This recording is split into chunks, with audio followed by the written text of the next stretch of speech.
Unscripted Nation, Unsung Heroes, Holiday Edition. This Christmas, many of the unsung heroes aren't wearing a uniform or holding a microphone. They're driving buses. Across the country, we found stories of school bus drivers quietly buying winter coats for kids who show up cold. Shoes for kids pretending theirs aren't falling apart. Snacks for kids who haven't eaten since yesterday. No nonprofit campaign. No sponsorship. Just people noticing and refusing to look away. That matters. Because care doesn't always come with a press release.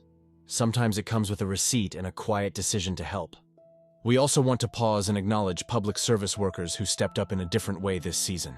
In dozens of cities and small towns, children didn't just meet police officers, firefighters, and EMTs. They went shopping with them. First responders volunteered their time, walked store aisles hand in hand with kids, and helped them pick out gifts for their families. No speeches, no press conferences, just presence. That's what safety actually looks like. In Kansas, the American Red Cross honored 4 ordinary people doing extraordinary things in their communities. 2 of them were recognized with the Public Servant Hero Award. Wichita State University Police Sergeant Efrain Rueda and Wichita Police Officer Benjamin Schaefer were on routine patrol near Wichita State University when 2 house fires broke out at the same time. They didn't wait. They didn't hesitate. They rushed into a burning home and helped get the occupants out safely. Rueda has more than 18 years of law enforcement experience and has served with the Wichita State University Police Department since 2016. Schaefer has been with the Wichita Police Department for nearly 8 years and recently began a new role as a school resource officer at South High School. They were doing their jobs, and then some. Another honoree, Joe Ryder, received the Gift of Life Hero Award.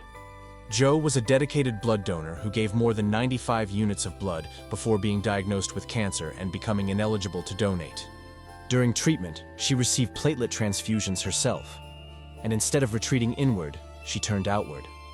She began crocheting small hearts during chemotherapy. Tiny, colorful reminders of hope.